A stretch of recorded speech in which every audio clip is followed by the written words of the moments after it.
আওয়ামী লীগের কার্যক্রম নিষিদ্ধ হওয়ার পর দলটির নেতাকর্মীদের গ্রেপ্তারের বৈধতা পেয়েছে পুলিশ। দীর্ঘদিন ধরে আইন প্রয়োগে সংশয় ছিল, কিন্তু এখন থেকে পুলিশ আর কোনো বাধার মুখে পড়বে না। সরকারের আদেশ অনুযায়ী আওয়ামী লীগ ও এর ভাতৃপ্রতিম সংগঠনগুলোর নেতাকর্মীরা যদি কোনো গোপন বৈঠক, সমাবেশ বা মিছিল করেন, তাহলে সংশ্লিষ্ট থানার পুলিশ তাদের গ্রেপ্তার করতে পারবে। এখন আর শুধু মিছিল সমাবেশ নয়, ফেসবুক ও ইউটিউবেও যারা আওয়ামী লীগের পক্ষে কথা বলবে তাদের বিরুদ্ধেও নেওয়া যাবে ব্যবস্থা। এমনকি যারা বিদেশে বসে আওয়ামী লীগের পক্ষে পোস্ট বা মন্তব্য করবেন তাদের বিরুদ্ধে মামলা করা হবে এবং দেশে ফিরলে গ্রেপ্তার করা হবে। এ বিষয়ে পুলিশের ঊর্ধ্বতন কর্মকর্তারা জানিয়েছেন, সরকারি আদেশ অনুযায়ী এখন থেকে কোনো ধরনের প্রশ্নবোধক পরিস্থিতি তৈরি হবে না। পুলিশ সরাসরি আইনের আওতায় এই কার্যক্রম বাস্তবায়ন করবে।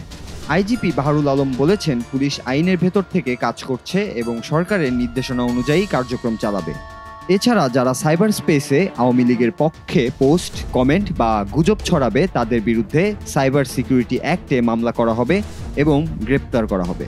সরকারের পক্ষ থেকে বলা হচ্ছে, আওয়ামী লীগের ফেসবুক পেজ সহ অন্যান্য অনলাইন কার্যক্রম বন্ধ করা হবে। বাংলাদেশ টেলিযোগাযোগ নিয়ন্ত্রণ কমিশন এইসব পেজ ও প্ল্যাটফর্মগুলোর বিরুদ্ধে পদক্ষেপ নিতে যাচ্ছে। আইন বিশেষজ্ঞরা জানাচ্ছেন, পেনাল কোডের 188 ধারায় বলা হয়েছে, যদি কোনো সরকারি আদেশ অমান্য করা হয় তবে সেই ব্যক্তিকে গ্রেপ্তার করা যেতে পারে এবং তার বিরুদ্ধে 6 মাস পর্যন্ত কারাদণ্ড হতে পারে।